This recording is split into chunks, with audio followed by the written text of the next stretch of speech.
Reading Time, The Enchanted Wood, Part 2, written by Enid Blyton, read by Francois T. Chapter 10, More and More Surprises.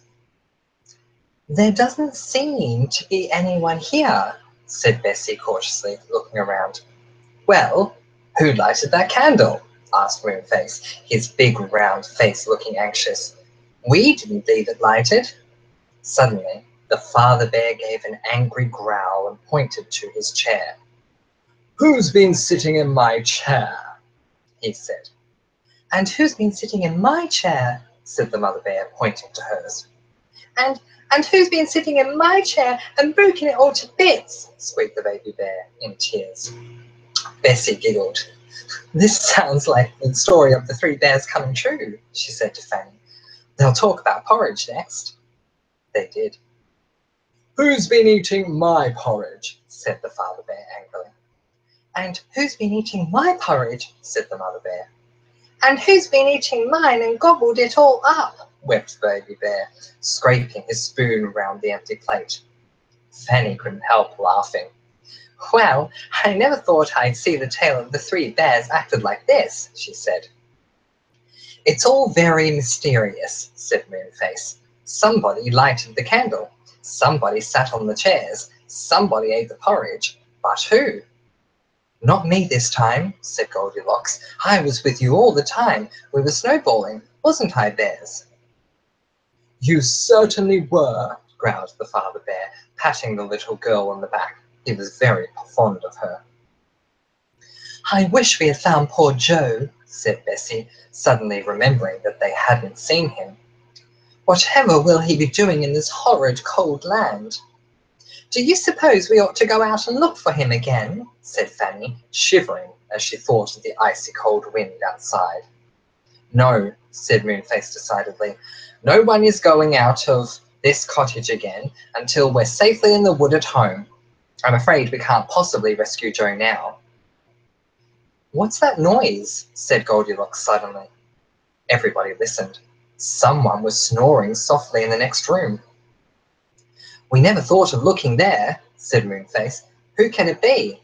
"Shh," said Goldilocks. "If we can catch him asleep, we can tie him up and make him a prisoner easily, but if he wakes up, he might be fierce." They tiptoed to the door out of the bedroom. One by one, they squeezed through. "Who's been lying on my bed?" said Father Bear in a growly voice. "Shh," said Moonface crossly. "Who's been lying on my bed?" said Mother Bear. "Shh," said everyone. "And who's been lying on my bed and is fast asleep there still?" said the baby bear. Everyone stared at the cot. Yes, there was someone there, someone in a white bear skin. Was it a polar bear? "It's a white bear," said Moonface, half frightened.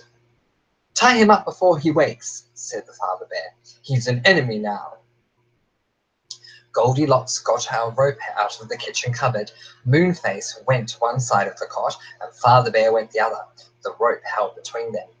They nodded to one another. In a trice, both bent down, caught hold of the sleeper, and twisted the rope tightly round him. "He's caught!" cried Moonface joyfully. Joe awoke with a jump. Who had got him? Had the magic snowman caught him again? He began to shout and struggle. Moonface tied him more tightly, and then Bessie and Fanny saw his face and yelled out loudly, "Moonface, it's Joe! It's Joe! Oh, it's Joe!"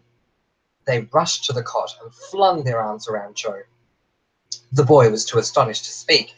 He got out of the rope and hugged his sisters. "How did you get here?" he asked. "How did you get here?" cried Bessie and Fanny.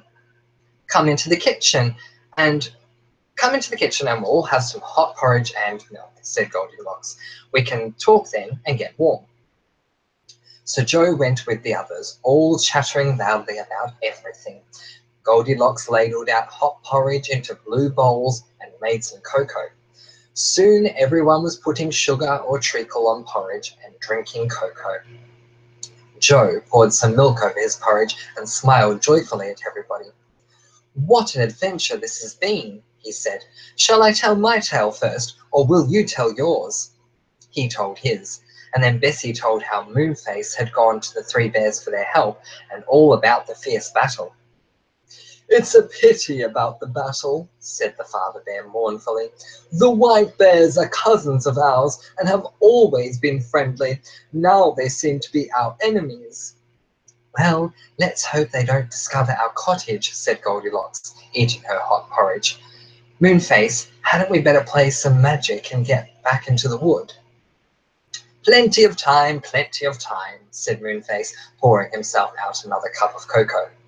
But you know, there wasn't plenty of time, for just at that moment Goldilocks gave a scream and pointed at the window. "Someone looked in," she said. "Don't be silly," said Moonface. "I'm not," said Goldilocks. "I tell you, somebody looked in. Who could it be?" "The handle of the door is moving," yelled Moonface, and he leapt to the door.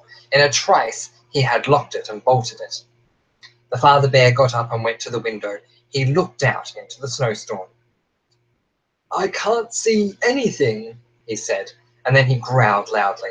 "Yes, I can. I can see the white bears. They've surrounded our cottage. Now, what shall we do?" "Well, they can't get in at the door, and they certainly shan't get in at the window," said Moonface, looking fierce. The door shook, but it held well. Someone battered on it. "We shan't let you in," yelled Joe.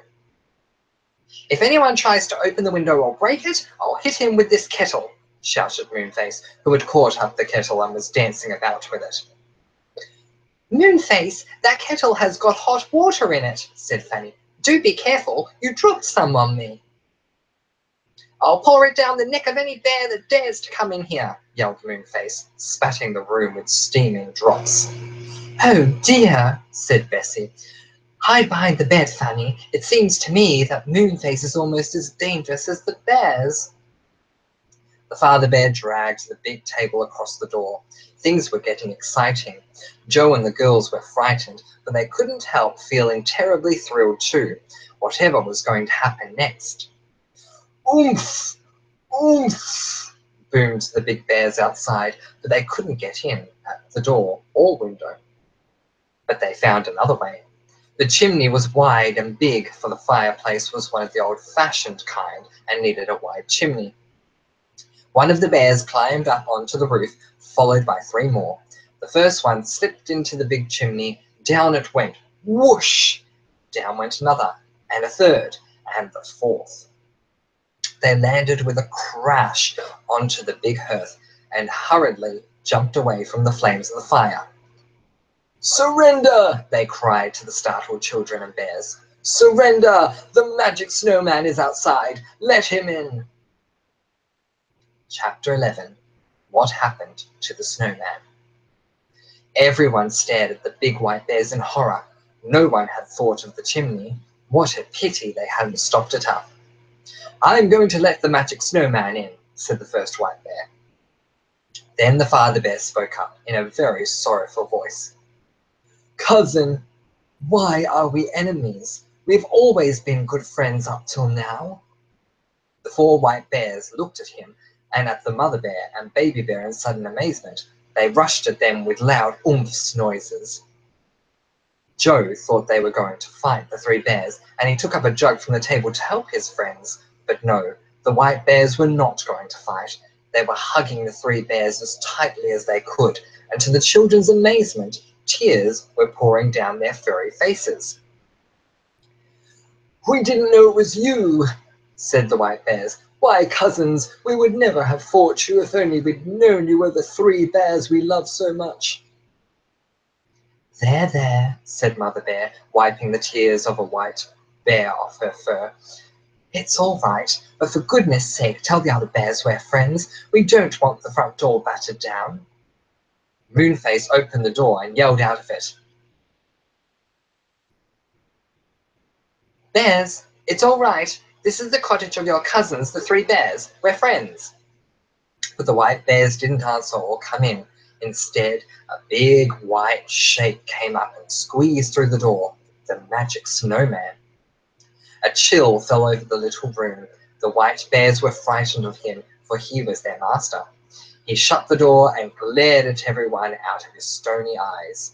"So, even my own bears have gone over to the enemy," he said. "Oh ho ho! What will you say if I turn you into ice and snow, everyone?"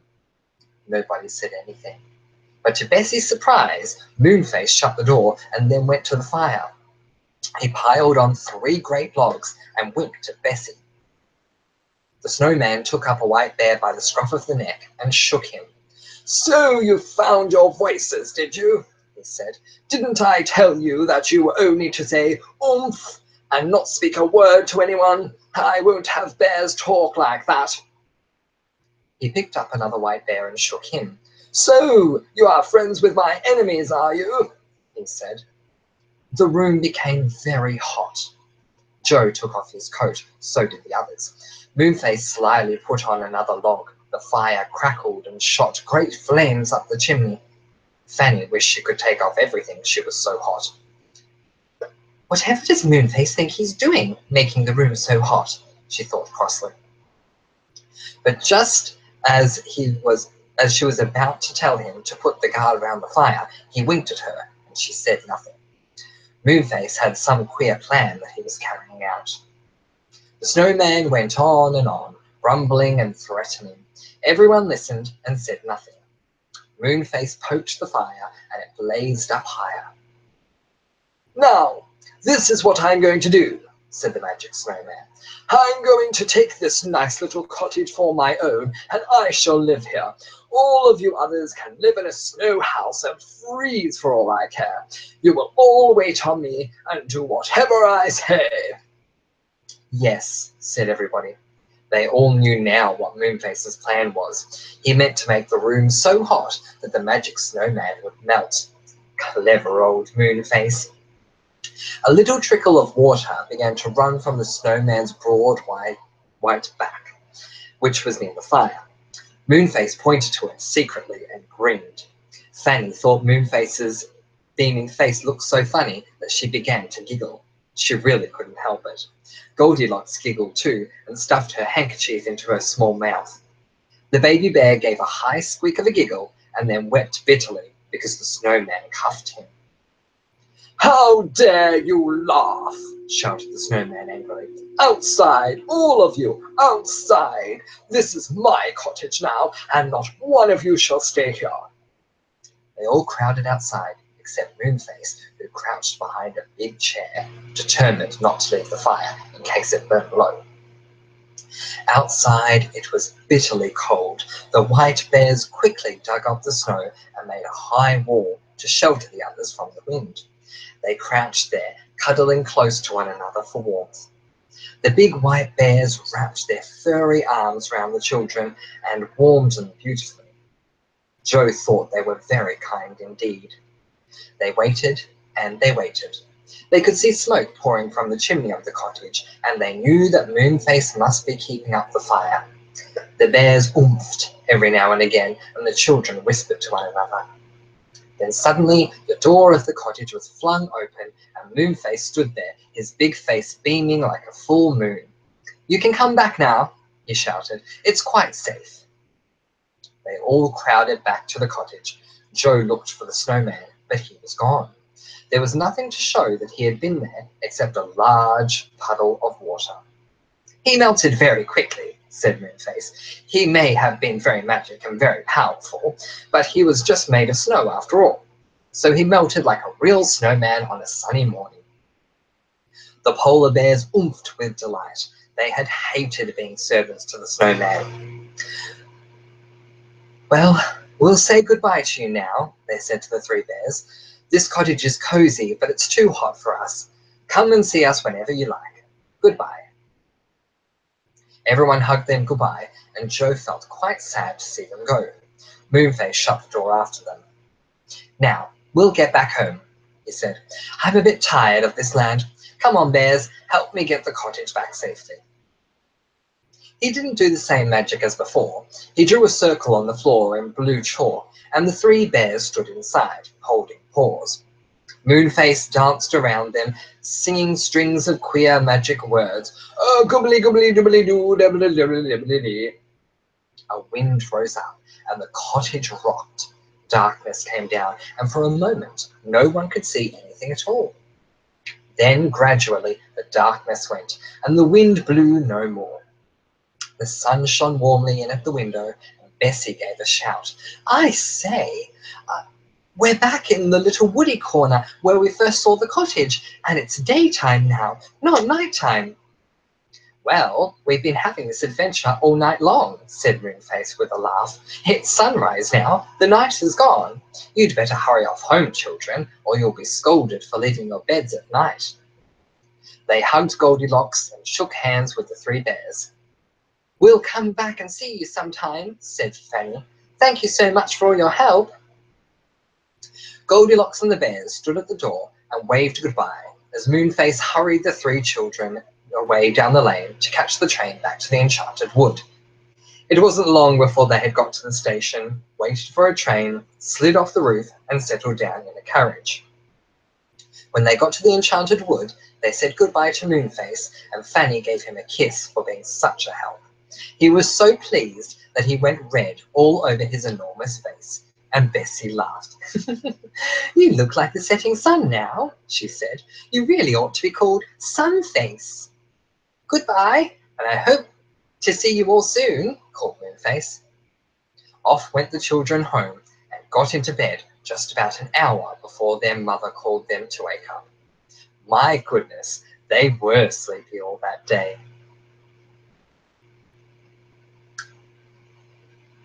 Moonface gets into trouble. The children didn't really feel that they wanted to go to any of the lands at the top of the faraway tree for a little while. It was a bit too exciting to climb through the clouds and see what was above them. But they did want to see their friends in the faraway tree, especially dear old Moonface, who had been such a help to them. So, the very next time they had a day to themselves, they set off through the Enchanted Wood to the faraway tree. There was no rope to guide them this time. It was only at night that the rope was swung down through the boughs to help the woodfolk up and down. The children began to climb up. Every door and window in the tree seemed shut today, and not a soul was about. It was quite dull climbing the tree. Even when they reached Silky's house, that was shut too, and they couldn't hear Silky singing or anything. They knocked, but there was no answer. So on they went up to Moonface's, keeping a good look out for Dame Washerlot's dirty water to come swishing down on them. But not even her water appeared that day. It all seemed very quiet and peaceful. They reached Moonface's house at the top of the tree and rapped on the door. Nobody opened, but inside they could quite well hear somebody crying. It was very mysterious. It doesn't sound like Moonface, said Fanny, puzzled. Let's go in and see who it is. So they opened the door and went in, and it was Silky, sitting in a corner, crying bitterly. Whatever's the matter? Cried Joe. And where's old Moonface? Asked Fanny. Oh dear, sobbed Silky. Moonface has been thrown up into some dreadful queer land at the top of the faraway tree because he was rude to Mr. What's-his-name down below. What? That old man who's always sitting in a chair and snoring? Said Bessie, remembering that they hadn't seen him that day. Whatever did Moonface do? Oh, he was rather naughty, wept Silky. So was I. You see, we heard Mr. What's-his-name snoring as usual, and we crept up to him and saw that his mouth was wide open, and, oh dear, we popped a handful of acorns into it, and when he woke up, he spluttered and popped, and then he caught sight of us hiding behind a branch. Goodness! Did you really dare to do such a naughty thing? Cried Bessie. No wonder he was angry. Moonface is dreadfully bad sometimes, said Silky, wiping her eyes. He makes me naughty too. Well, we ran away up the tree to Moonface's house. I got in safely, but Moonface didn't, and Mr. What's-his-name caught hold of him and threw him right through the hole in the clouds into the land that there is today. Good gracious! Well, can't he get back? said Fanny in alarm. "He can climb down the ladder, surely, back into the tree." "Yes, he could," said Silky. "But you see, Mr. What's-his-name is sitting on the ladder ready to catch him, spank him, and throw him back. So what's the use of that?" "What land is up there today?" asked Joe. "The land of the old saucepan man," said Silky. "He lives there in his cottage with his pots and pans and is quite harmless, but you see, Mr. What's-his-name will sit on the ladder till the land swings round and another one comes. Then Moonface won't be able to get back and he may be lost forever." "Oh dear," said Joe in dismay, and the girls stared at Silky in despair, for they were very fond of old Moonface now. "Isn't there anything we can do?" Joe asked at last. "Well, there's just one hope," said Silky, fluffing out her lovely golden hair. "The old saucepan man is a great friend of Mr. What's-his-name. If he knew his land was at the top of the faraway tree today, he might come along and have a cup of tea with Mr. What's-his-name, and then Moonface could slip down the ladder back here." "Oh," said the children, and looked at one another. They could quite well see that this meant one or all of them going up the ladder again and getting into another queer land. "I'll go," said Bessie. "After all, Moonface helped us last time. We must help him now." "We'll all go," said Joe. So they set off up the topmost branch to the little ladder. There they found Mr. What's-his-name sitting reading his newspaper and smoking an enormous pipe that sent clouds of smoke out of the hole in the clouds. "Please, can we pass?" asked Bessie timidly. "No, you can't," said Mr. What's-his-name rudely. "Well, we've got to," said Joe. "So if we tread on your feet, you must excuse us." Mr. What's-his-name simply wouldn't move. He really was a very cross old man. He slapped each of the children as they squeezed past him, and they were very glad when they had climbed through the hole and were in the land above. "So this is the land of the saucepan man," said Fanny, when they were standing on the grass safely. "What a funny little land!" It was. It was an island, floating in what seemed to be a sea of white.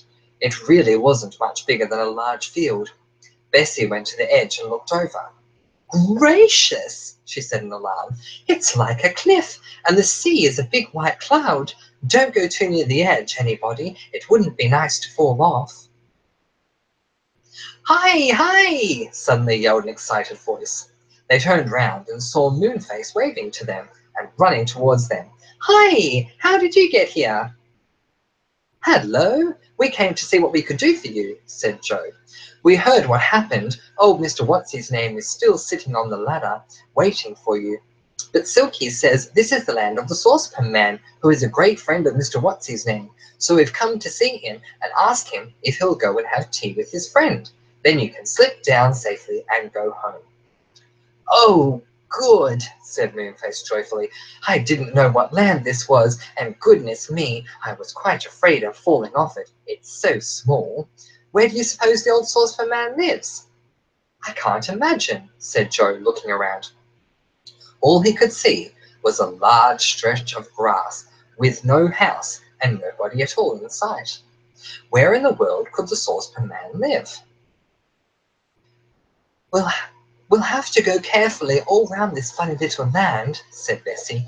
"His house must be somewhere, but we'd better hurry, for you never know when the land will swing away from the faraway tree, and we don't want to live in this queer little place forever."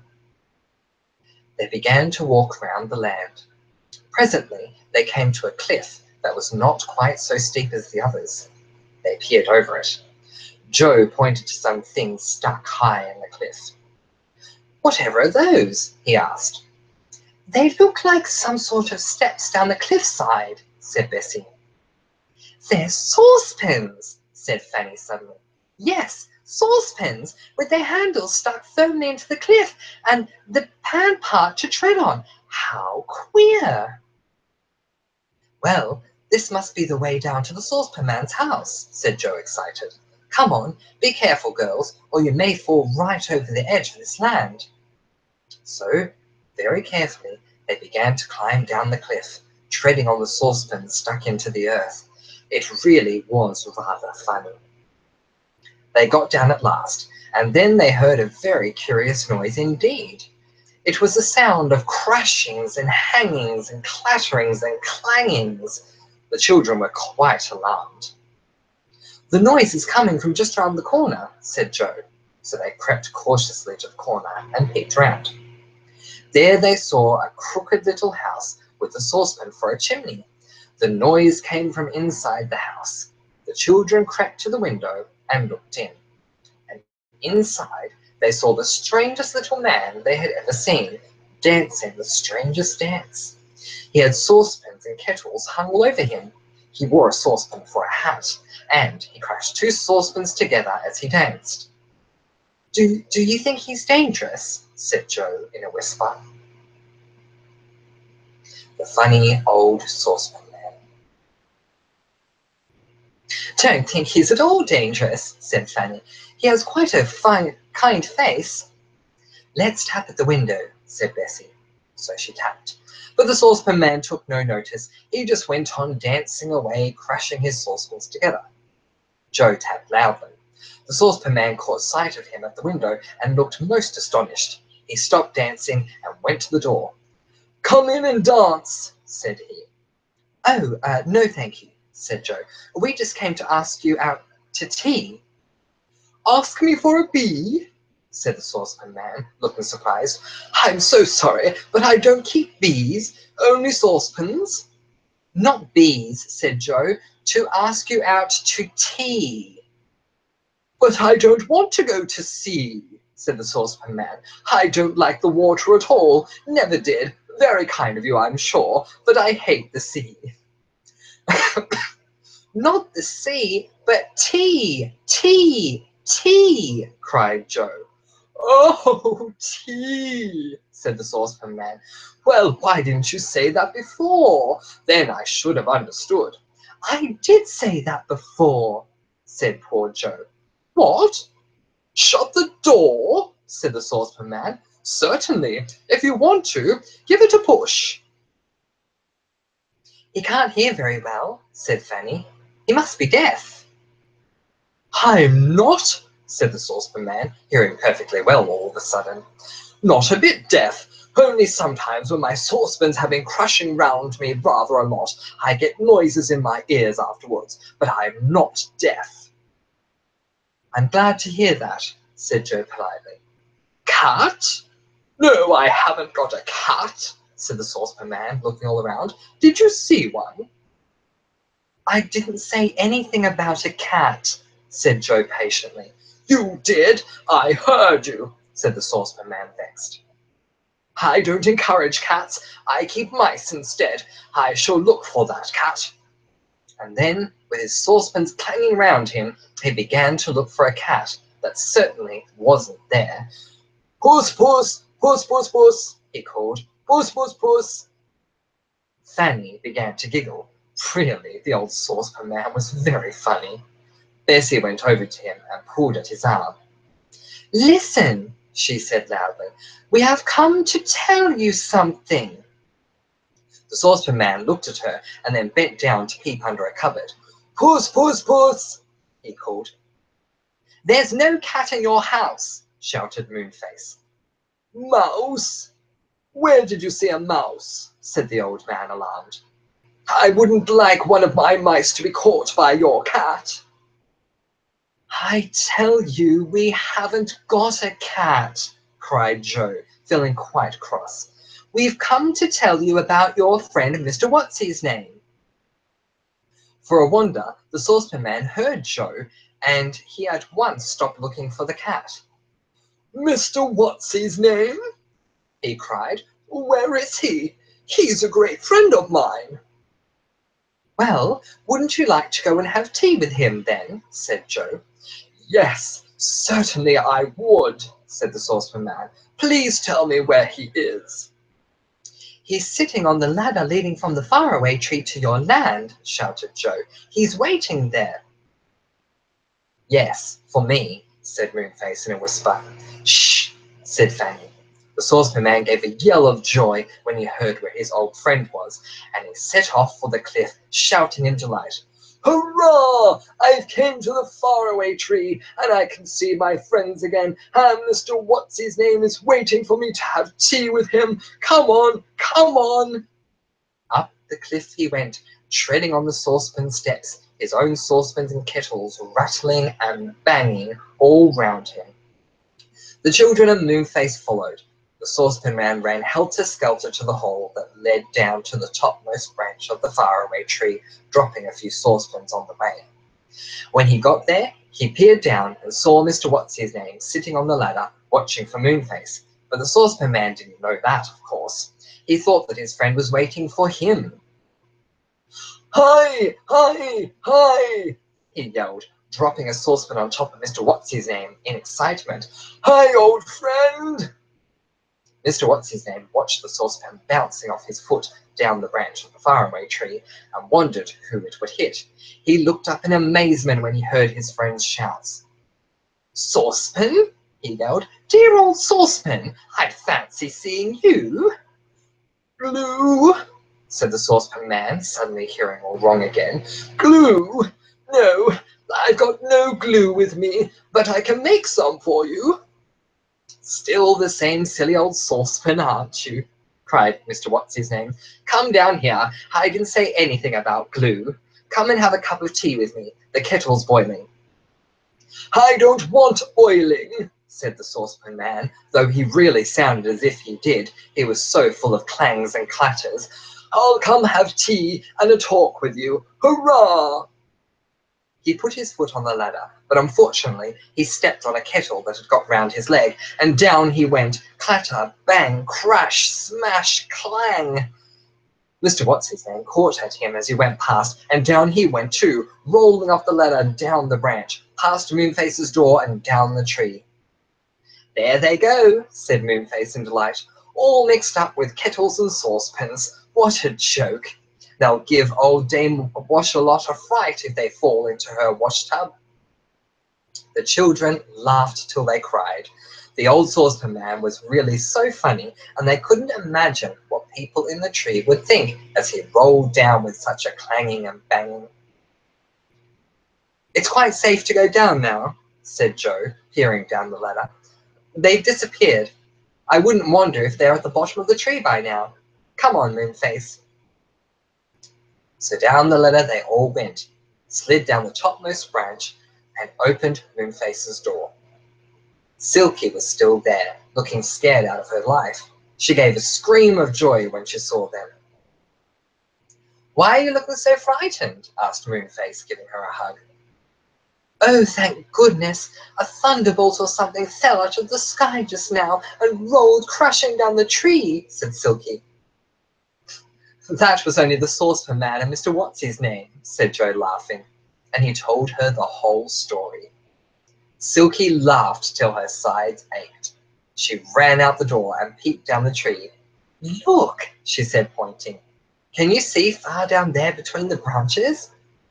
They all looked, and they saw Mr. What's-his-name and the old saucepan man climbing painfully up to Mr. What's-his-name's home, both talking together at the top of their voices. "They've forgotten all about us," said Joe joyfully. "Now, for goodness sakes, Moonface, don't go putting acorns into What's-his-name's mouth again. Let's have something to eat, and then we must go down your slippery slip home." They all sat around Moonface's funny room and ate some pop biscuits that Silky fetched, and drank some Enchanted, which was made of acorns and was the most delicious thing they'd ever drunk. Then it was time for the children to go, and they chose cushions sat at the top of the big tree slide, pushed off, and flew down inside the tree, sliding round and round and round till they shot out of the trapdoor at the bottom onto the cushion of moss. Then they ran home as fast as they could, for they were very late. "I expect the old saucepan man's gone back to his queer little land now," said Joe as they turned in at their gate. But he hadn't. He came to see them the very next day, his saucepans clanging so loudly that Mother looked quite alarmed. "Whatever in the world is that?" she said, as the saucepan man came in at the gate.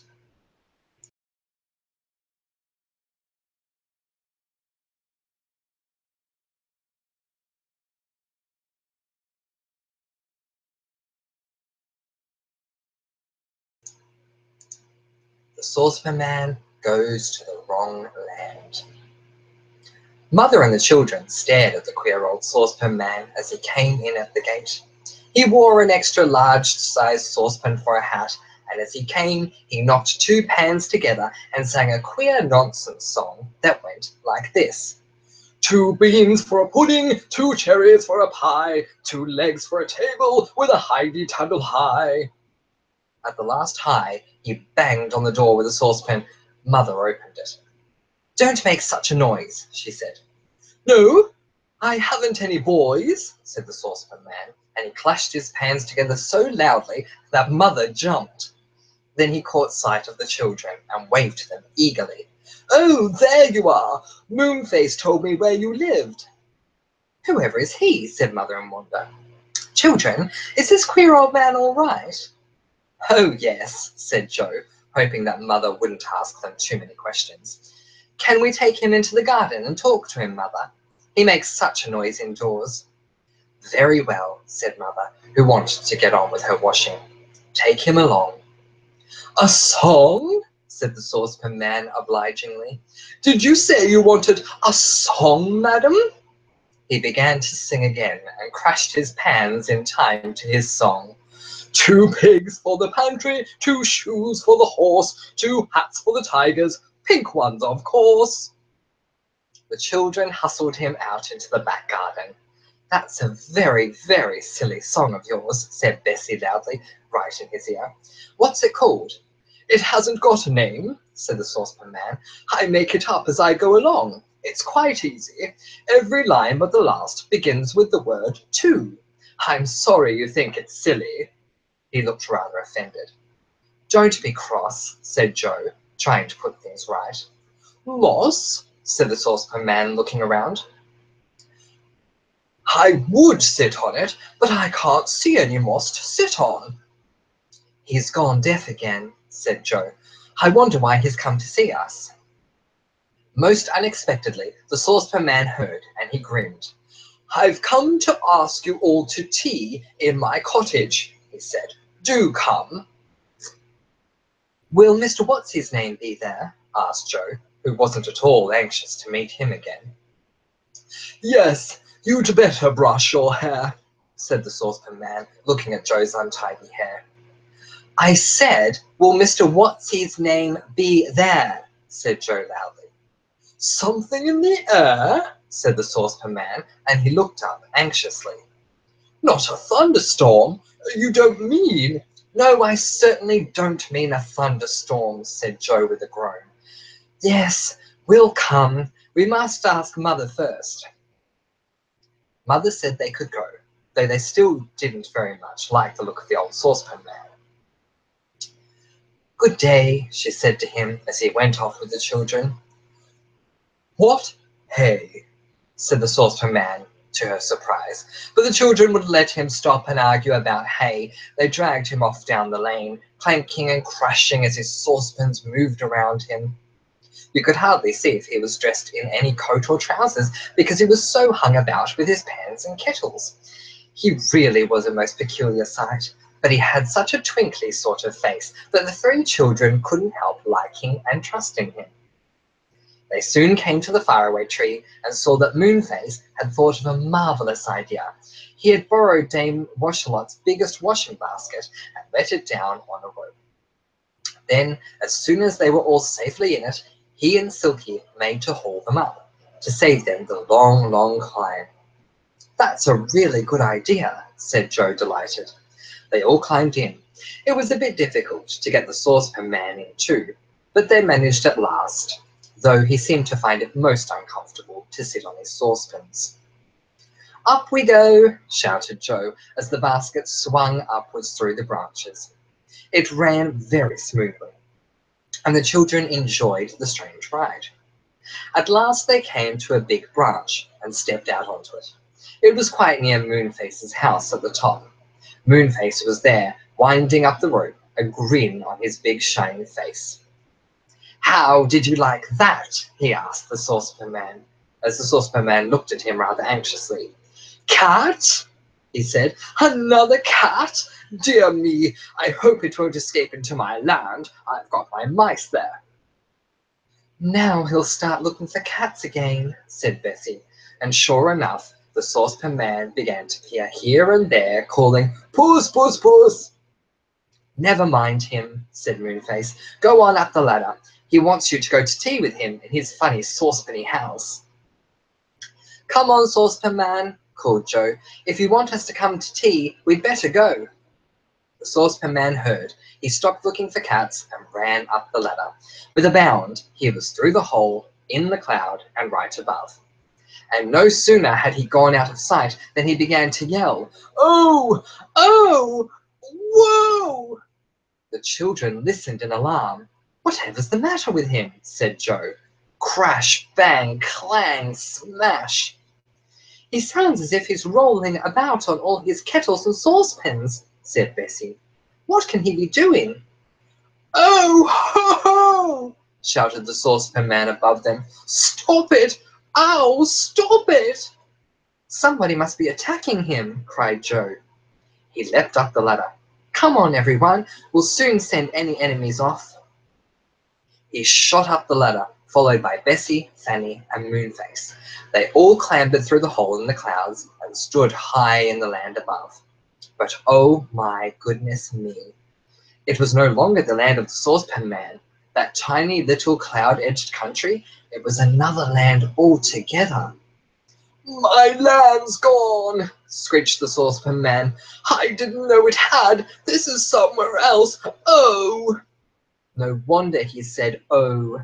The bit of flat field he was standing on suddenly gave a shiver like a jelly, and then, just as suddenly, tipped itself up so that it made a hill. The Saucepan Man rolled down on it at top speed, all his pans clattering like milk churns on a railway station. "This is Rocking Land," said Moonface in dismay. "Quick, quick, come back to the ladder and get down the hole before we've all forgotten where it is. Hi, Saucepan Man, come here to us." "Us, did you say?" shouted back the Saucepan Man, picking himself up and looking round. I, I can't see a bus. I'd like to catch one." "Come here to us, to us, to us," shouted Joe in despair. "The hole through the clouds is here. We must get back again quickly." The Saucepan Man began to run downhill to them, but the ground all round suddenly tipped backwards, and he and the children and Moonface found themselves running downhill away from the hole in the clouds, where the precious ladder was. They tried to stop. They tried to walk back up the sudden hill, but the land tipped up all the more, and at last they couldn't stand up, but had to lie down. They began to roll downhill. How they rolled! Over and over and over, with the Saucepan Man making a frightful clatter with all his pans. "Ooh! Ow! Ooh!" cried everyone. "We've lost the hole!" shouted Joe. But before he could say any more, he bumped into a bush that knocked all the breath out of him. Soon everyone lay in a heap at the bottom of the hill and tried to get back their breath. "Now we're in a fix," said Bessie, dusting herself. "What a very tiresome land to have gotten into. Does it do this sort of thing all the time, Moonface?" "Oh, yes," said Moonface. "It never stops. It heaves up here and sinks down there. It rocks to and fro and gives sudden little jerks. People do say there's a giant just underneath, trying to throw the land off its back." What happened in the Rocking Land? The Rocking Land was really most annoying. No sooner did the children stand up very carefully and try to walk a few steps than the earth beneath them fell away or tipped up or slanted sideways in a very alarming manner. Then down they all went, rolling over and over. The old Saucepan Man made a most tremendous noise each time, and he almost cried when he saw how bent and battered his saucepans and kettles were getting. "Moonface!" yelled Joe. "How do we get out of here? Don't you know?" "We can only get back out by going down the ladder that leads to the faraway tree," shouted back Moonface, who was busy rolling down a little hill that had suddenly appeared. "Look for it all the time, or we'll never get away from here. As soon as the rocking land leaves the place where the faraway tree is, we've no way of escape." That gave the others a shock. The thought of living in a land of bumps and jerks and jolts was not at all pleasant. They all began to look about for the hole through which they had come into the rocking land. Soon enough, the earth began to do something rather different. It heaved up and down very quickly, as if it were breathing fast. When it heaved up, it threw the children and the others into the air. When it breathed downwards, they rolled into holes and stayed there. It was all dreadfully uncomfortable. "I'm getting awfully bruised," shouted Bessie. "For goodness sake, let's find a place on this land where it's not quite so fidgety. I think we must be on the worst bit." As soon as the earth stopped heaving about, they all ran hard to where a wood grew. And there, just inside the wood, they saw a shop. It was such a surprising thing to see in the rocking land that they all stopped and stared hard. "What does it sell?" said Joe. "You don't feel well?" said the saucepan man, quite deaf for a time. "I don't either. I feel as if I'd been on a ship in a very rough sea." "I said, what does the shop sell?" said Joe. "No, I don't hear a bell," said the saucepan man, looking around as if he expected to see an enormous bell somewhere. Joe gave it up. He looked hard at the shop. It was just a wide stall with a tiny house behind it. No one seemed to be there, but smoke rose from the chimney, so someone must live there, Joe thought. "Come on," he said to the others. "Take hold of hands so that we keep together. We'll go and see this funny shop and see if we can get help." They walked up to it. The stall was piled high with cushions of all colours, each one with a rope tied to it. "How funny," said Bessie in astonishment. "Cushions with ropes. Now who in the world would want to buy cushions here?" "Well, I for one," said Moonface at once. "My goodness, if I had a fine fat cushion tied on the front of me and another tied at the back, I wouldn't mind being bumped about nearly so much." "Oh, of course, that's what the cushions and ropes are for," said Bessie joyfully. "Let's buy some, then we shan't get bruised any more." Just then, a sharp-nosed little woman with cushions tied all round her came out of the tiny house and looked at the children. She even had a small cushion tied on her head. She did look funny. Fanny giggled. She was a dreadful giggler. The woman looked cross and glared at Fanny. "Do you want to buy my cushions?" she asked. "Yes, please," said Moonface, and he took out his purse. "How much are they?" "5 silver pieces of money each," said the woman, her little green eyes shining as she saw Moonface's purse. Moonface looked at her in dismay. "That's much too high a price," he said. "I've only got 1 silver piece. Have you got any money, saucepan man?" "No, I don't sell honey," said the saucepan man. "Money, money, money!" shouted Moonface, showing the saucepan man his purse. "Oh, money!" he said, taking out an enormous purse from one of his kettles. "Yes, I've plenty." But the great big purse was empty. The saucepan man stared at it in dismay. "All my money must have fallen out when I rolled about," he said. "There's nothing left." The children had no money at all. The sharp-nosed little woman shook her head when Moonface begged her to lend them the cushions in return for his silver piece. "I don't lend anything," she said, and went back to her house, banging the door loudly. "Oh, it's too bad," said Moonface, taking hold of Joe's hand and walking off gloomily. "Mean old thing. Oh, look, there are some more people, all wearing cushions." Sure enough, they met plenty of queer-looking folk, well padded, with cushions of all colours, sizes and shapes, walking carefully about the paths. One man wore a big eiderdown, all round him, which Bessie thought was a fine idea. "The rocking land is quite peaceful for a change," said Fanny. But she spoke too soon, for even as she said these words, the earth began to heave up, first one way, then the other. Over went the children and everybody else, and rolled here and there and up and down as the land poked up first in one place and then in another. "Ooh!" groaned the children. "Wish I had a few cushions," said Moonface, who had rolled on his big nose and bent it sideways.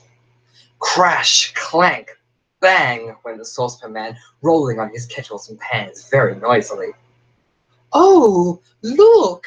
suddenly shrieked Bessie in delight, and she pointed back towards the little wood where the shop was.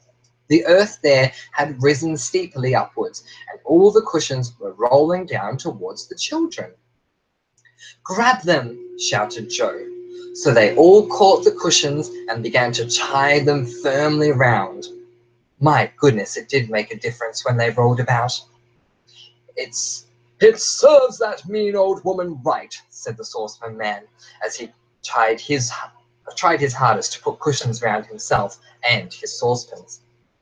Suddenly, one of the people of the rocking land gave a frightened shout and clutched hold of a nearby tree. A strange wind blew with a low musical sound. "Now what's going to happen?" cried Moonface. "Get hold of a tree! Get hold of a tree!" shouted people round about. "When the wind makes that sound, it means that the whole of the land is going to tip up sideways and try to roll everyone off. Your only hope is to catch hold of a tree." Sure enough, the land was slowly tipping up, not in bits and pieces as it had before, but the whole of it. It was very extraordinary. Moonface was frightened. He tried to get to a tree, and he shouted to the others, "Catch hold of a tree! Hurry up!" But not one of them could, for they had left the wood behind them and were in a field. Slowly and surely the land tipped sideways, and the children and Moonface and the old saucepan man began to roll downhill on their cushions. They were not bruised, but they were very much frightened. What would happen to them if they rolled right off the land? Down they went, and down, nearer and nearer to the edge of the rocking land, and then, quite suddenly, Moonface disappeared. One minute he was there, the next he was gone. It was most peculiar. But in half a minute they heard his voice lifted up in the greatest excitement. I say, everyone! I've fallen down the hole to the ladder that leads to the faraway tree. Quite by accident. I'll throw my cushions up through the hole so you know where it is. Roll to it if you can. Make haste." Then the children and the saucepan man saw 2 cushions appear, and they knew where the hole was. They did their best to roll to it, and one by one they got nearer and nearer. Bessie rolled right down it, plop, and caught hold of the ladder as she fell. Joe rolled down next, missed the ladder, and landed with a bump on the top branch of the faraway tree. The saucepan man rolled next, but he got stuck in the hole, for he was now so fat with cushions as well as kettles and saucepans that he could hardly get through. "Oh, quick, quick!" shouted Joe. "Get in, saucepan man, get in! Poor Fanny will roll right past the hole if you don't. Make haste!" The saucepan man saw Fanny rolling past. Poor Fanny! Once she rolled past the hole, she couldn't possibly roll back again, for it would be all uphill. Quick as lightning, the saucepan man reached out his hand and caught hold of one of the ropes that tied Fanny's cushions to her back. She stopped with a jerk. One of the saucepan man's kettles gave way, and he fell through the hole to the ladder, making a tremendous noise. Moonface caught him, and then the saucepan man gave a tug at Fanny's rope, and she came down the hole too, landing softly on the top branch of the faraway tree, for she was well padded with her cushions. "Well, thank goodness you found the hole, Moonface," said everyone, still looking rather scared. "What an adventure!" An invitation from Moonface and Silky. Nobody had really enjoyed their visit to the rocking land, which had been a mistake anyhow. They sat in Moonface's house untying their cushions from their backs and fronts and looking at all the bruises that they had got. "What shall we do with these cushions?" asked Bessie. "Moonface could do with them, I expect," said Fanny. "He uses such a lot for his slippery slip, don't you, Moonface?" "Yes, they do very well," said Moonface, his big face beaming joyfully. "Some of mine are getting very old and worn. We can't possibly give them back to that cross old woman in the rocking land, so we might as well put them to some use here." "Right," said Joe, and he handed Moonface his 2 cushions. Everyone else did the same. Moonface was pleased. He took a jug of lemonade from a cupboard and poured out glasses for everyone. Then he handed out a round of tin of sweets. "I don't feel as if I ever want to see what is at the top of the faraway tree again," said Joe, as he munched a peculiar toffee sweet which seemed to get bigger in his mouth instead of smaller. "Neither do I," said Bessie. "I certainly never will," said Fanny. "It seems as if there are never any lands there worth visiting. They are all most uncomfortable." "Except my little land," said the Saucepan Man rather mournfully. "I was always very comfortable there." Joe's sweet was now so big that he couldn't say a word. Then suddenly it exploded in his mouth, went to nothing, and left him feeling most astonished. "Oh dear, did you take a toffee shock?" said Moonface, noticing Joe's surprised face. "I'm so sorry. Take another sweet." "No, thank you," said Joe, feeling that 1 toffee shock was quite enough. "I think we really better be going. It must be getting late." "What's going to happen to the old Saucepan Man now that he's lost his land?" asked Bessie, picking up a yellow cushion ready to slide down the tree. "Oh, he'll live with Mr. What's-his-name," said Moonface. "Hello, he's taken a toffee shock by mistake. Watch him, do." They all watched. The Saucepan Man's toffee shock had got enormous and was about to explode. It did, and went to nothing in his mouth. The Saucepan Man blinked his eyes and looked so astonished that everyone shouted with laughter. "That was a toffee shock you were eating," said Moonface. "A coffee clock?" said the Saucepan Man, even more surprised. "Dear me!" "Come on," said Bessie, giggling. "It's time we went. See you another day, Moonface. Goodbye, Saucepan Man." She shot off down the slide, round and out of the trapdoor at the bottom. Then Fanny slid off, and then Joe. "Goodbye," he called. "Goodbye." "What pie?" shouted the Saucepan Man, leaning down the slide and nearly falling into it. Joe laughed and laughed. He shot out of the trapdoor and joined the others. They went home, giggling over the Saucepan Man and the funny things he said. Mother was astonished to see their bruises. "Whatever have you been doing?" she asked. "I shan't let you go to tea with the Saucepan Man again if you come home covered with bruises like this. And how dirty your clothes are. They look as if you've been rolling over and over on the ground. I'm afraid you didn't behave very well at the Saucepan Man's." Joe longed to tell Mother about the rocking land and their adventure there, but he felt sure she would think he was making it all up. So he said nothing and went off to change his dirty clothes. Things did not go very well the next week. Father lost some money one night and Mother could not get very much washing to do, so that money was very scarce and the children did not have as much to eat as they would have liked. "If only I could have a few hens," sighed Mother. "They would at least give us eggs to eat, and a little goat would give us some milk." "And what about a new garden spade?" said Father. "Mine broke yesterday, and I can't get on with the garden. It is very important that we should grow as many vegetables as possible, for we can't afford to buy them." The children wished they had some money to buy their parents what they wanted so badly, but they hadn't even a penny. To make things worse, their father was very cross with them for having spoiled their clothes the day they'd gone off with the Saucepan Man. "If that's the way you're going to treat the only nice clothes you have, you will just stay home and not go out at all," he he scolded. "No more holidays for you until you've shown that you are sorry for such bad behavior." The children did not like being scolded. They were sorry about their clothes, and Bessie mended them as nicely as she could. 2 weeks went by, and the children had not even had 2 hours to themselves to go and see Moonface. "He'll be wondering what's happened to us," said Fanny. Moonface certainly was wondering.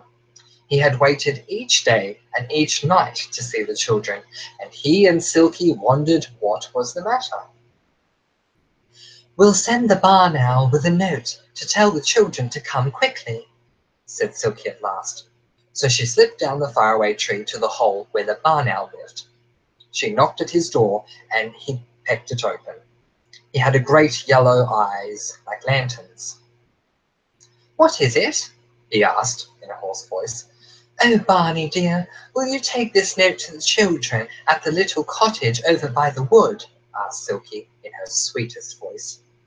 "You're going out hunting tonight, aren't you?" "Yes," said the barn owl, and he took the note in one of his great clawed feet. "I'll take it. I'm just going." He slammed his door shut behind him and rose into the air on great creamy wings, as silent as the wind. He flew to the children's cottage. They were in bed asleep. Barney sat on the tree outside and screeched loudly. The children awoke with a jump. "Whatever's that?" said Bessie. "I don't like it," said Fanny. Joe came into their room. "Did you hear that?" he asked. "Whatever could it be?" The barn owl screeched again. He certainly had a dreadful voice. The children jumped. Joe went bravely to the window and looked out. "Is anyone being hurt?" he called. "Who is making that noise?" "Me!" screeched the barn owl again, and Joe nearly fell out of the window in fright. The barn owl spread his great soft wings and flew to Joe. He dropped the note on the windowsill, screeched again, and flew off into the night to look for mice and rats. "It was a barn owl," said Joe. "It left a note." "Quick, light your candle, and let's see what the letter says." They lit the candle and crowded round the note. This is what it said. "Dear Joe, Bessie, and Fran, why don't you come to see us? Are you cross? Please come soon, because there is a wonderful land at the top of the tree now. It is the land of take what you want. If you want anything, you can usually get it there for nothing. Do come, and we'll all go together. Love from Moonface and Silky." "Oh," said Fanny, excited, "the land of take what you want. Well, I'd like to get a few hens." "And I'd like to get a goat," said Bessie. "And I'd like a new spade for father," said Joe. But then he frowned. "I'd quite made up my mind not to go up to any more of these strange lands," he said. "You simply never know what might happen there. We'd better not go." "Oh, Joe," cried Bessie, "do let's. After all, if there's a nice land, we might as well visit. Do let's." "Shh! You'll wake Mother," said Joe. "We'll see tomorrow what happens. If we can get some time to ourselves, we'll go and ask Moonface if the land is really safe to go to. Now, we'd better get some sleep." But they didn't sleep much. No, they were all wondering what the land of Take What You Want was like, and if they were going to really be visiting it tomorrow. The land of Take What You Want. The next day was very fine. The children helped their mother to clean the whole house down, and Joe proudly brought in some fine peas and lettuces from the garden, which he had grown himself. Mother was pleased. "You can go off after lunch by yourselves if you like," she said. "You've been very good today." The children looked at one another in glee, just what they'd hoped. Good. "Come on," said Joe after lunch. "We won't waste any time." "What about tea?" said Bessie. "Oughtn't we to take some with us?" "I should think we can get tea all right from the land of Take What You Want," said Joe with a grin. "Oh, then you really mean to go?" said Fanny, dancing round in delight. Hurry up, let's go. So they all ran off, waving goodbye to Mother. They were soon in the enchanted wood, hearing the trees whispering secretly to one another, "Wisha, wisha, wisha." They ran through the bushes and trees to the faraway tree, and up they went. When they passed the window of the angry pixie, Joe peeped in, just for fun, but he was sorry he did, for the angry pixie was there and threw a basin of soup all over poor Joe. "Oh," said Joe in dismay, as he saw his shirt all splashed with soup. "Look at that, you wicked pixie." The angry pixie went off into peals of delighted laughter and banged his window shut. Joe was very cross. "Oh, you do smell of onions now, Joe," said Bessie, wrinkling up her nose. "I hope the smell soon goes off." Joe wiped himself down with his handkerchief. He said to himself that one day he would pay the angry pixie for that. "Come on," said Fanny impatiently. "We'll never get there." They passed the barn owl's door and saw him sitting inside, fast asleep. Then they came to Silky's yellow door too, but she wasn't in. There was a note pinned to her door which said, "Out, back soon." "She must be with Moonface," said Joe. "Now, just look out for Dame Washlet's water, everyone." It was a good thing he reminded them, for not long after that a fine waterfall of soapy suds came pouring down. Fanny screamed and dodged, so did Bessie. Joe got some on his shirt, and he was cross.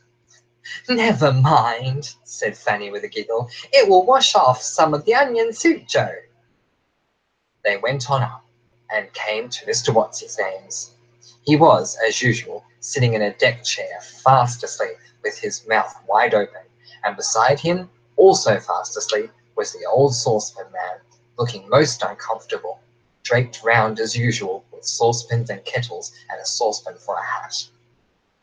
"Don't wake them," whispered Joe. "We'd better not stop and talk." So they crept by them, but just as they had got to the next branch, the saucepan man woke up.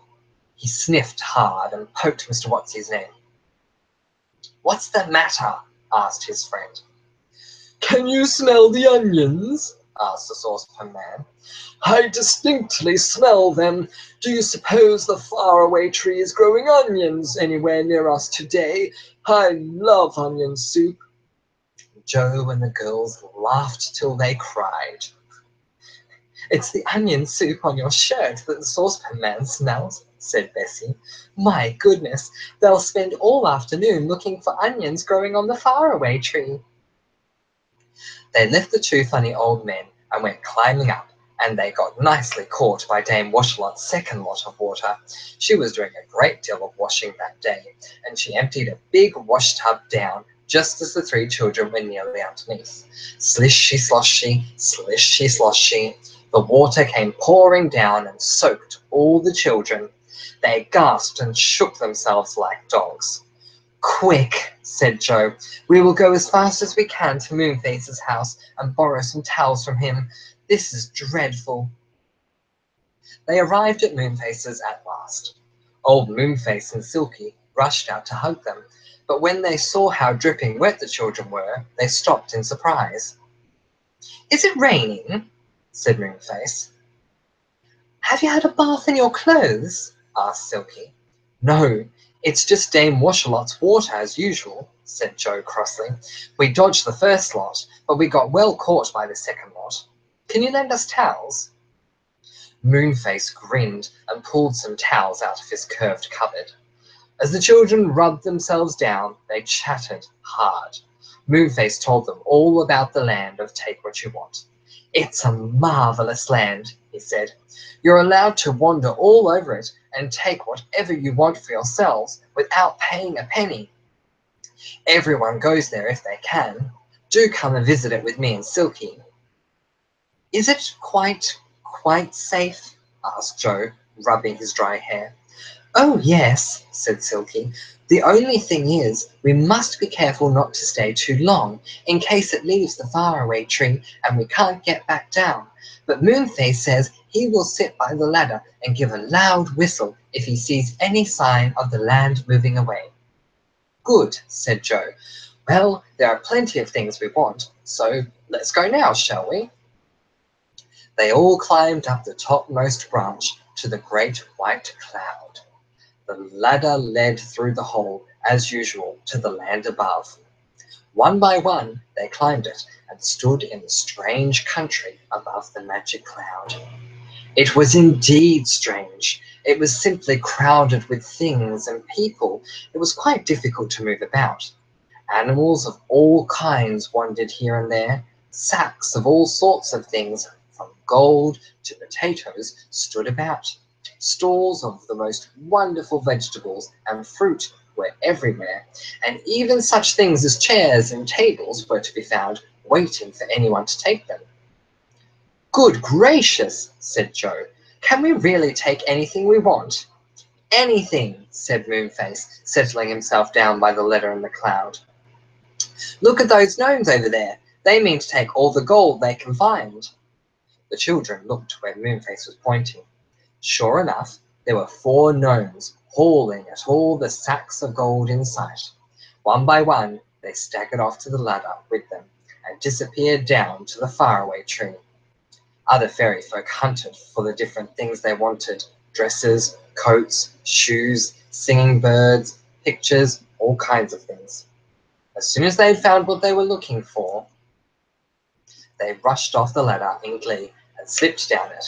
Moonface found it fun to watch them.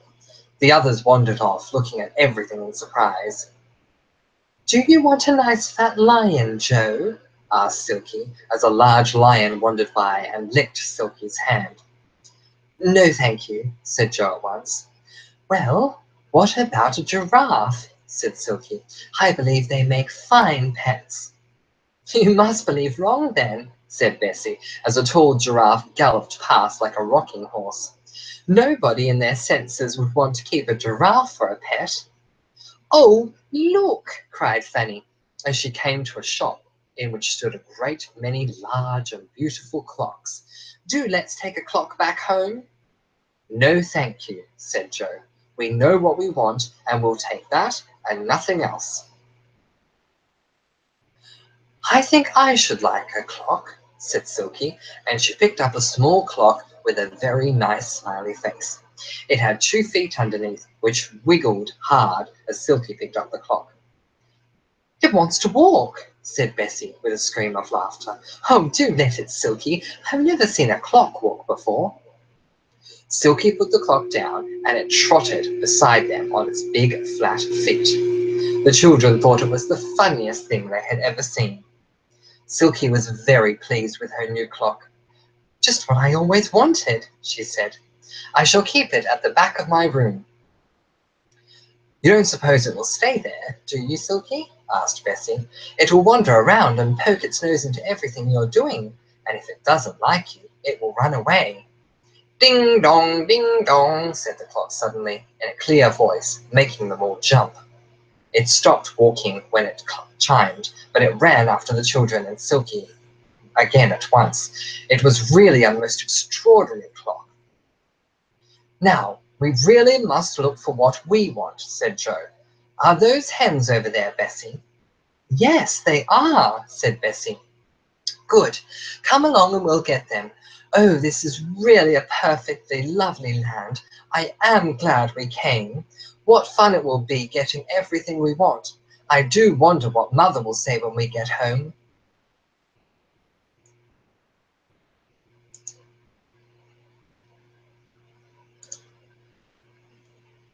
Okay, and that is where we are going to leave part 2. We will come back with part 3 a little later on. Thank you for listening.